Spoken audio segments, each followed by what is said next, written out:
All right, so let's start with the big story that we're tracking on WION at this hour. There have been multiple developments in the ongoing American and Israeli war on Iran, and this is day 36.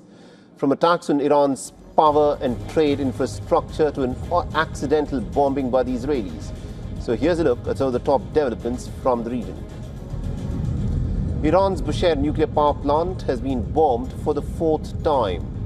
Iran has said that an explosion, in fact, took place after the American and the Israeli attacks near the nuclear power plant that has now resulted in the death of a security personnel and a damage to a support building. Now, the IAEA says that it has been informed about this American and Israeli attack and is urging for restraint around nuclear facilities. Now, the Americans and the Israelis have also struck a trade terminal at the Iran-Iraq border, and at least one person is reported to have been killed and two others wounded in the attack near the Shalam-Cheh crossing. The crossing is in the southwestern Iranian city of Khorramshahr. Iraq has now suspended trade and passenger movement through the Shalam-Cheh crossing after this attack by the Americans and the Israelis.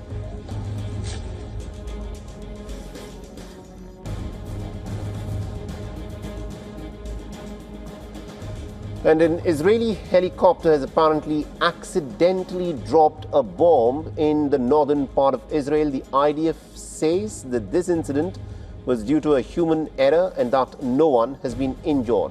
It is further added that the sappers were dispatched to the site to safely remove the munition, and the Israeli military says that an investigation is now currently underway into the incident. And Israel has released more footage of the attacks that it has carried out on Lebanon's capital, Beirut. Now, Israel says that it is targeting Hezbollah infrastructure, including the command center of the Al-Quds Force Lebanon Corps in Beirut. More than 1,300 Lebanese people have been killed, and more than 1.2 Lebanese people have been forced out of their homes from southern Lebanon.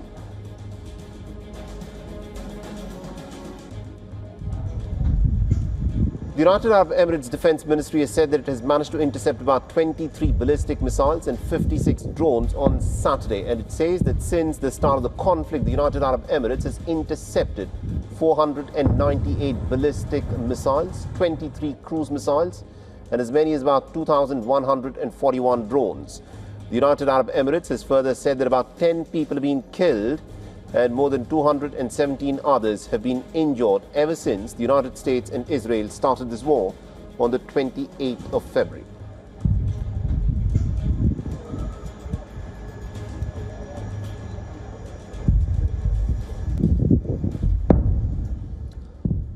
All right, now joining us on the broadcast, we've got Mr. Edward P. Joseph. He's joining us live from Washington, D.C. Mr. Joseph is a lecturer at the Johns Hopkins University School of Advanced International Studies and a foreign policy analyst.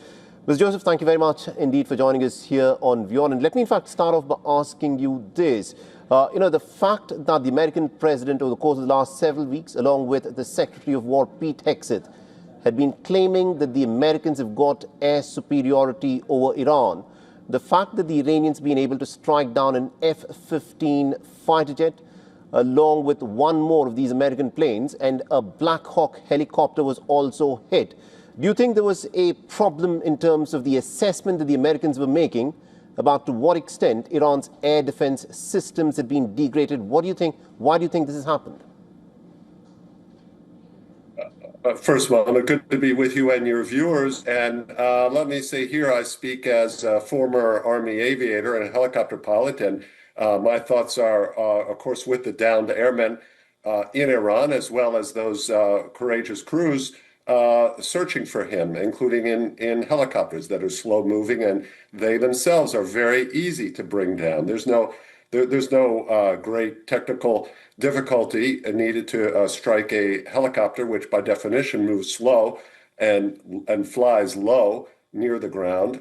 So in terms of the overall assessment of Iranian capacity,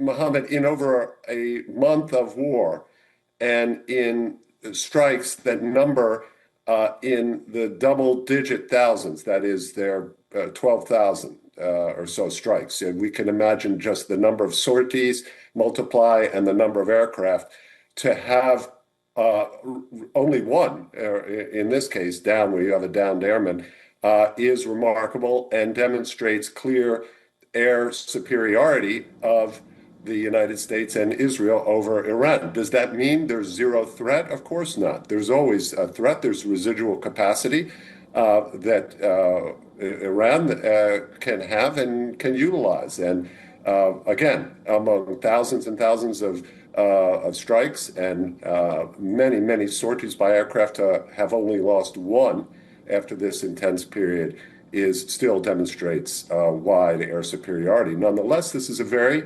serious case, and it's absolutely imperative that the United States find and rescue this downed U.S. airman. Please.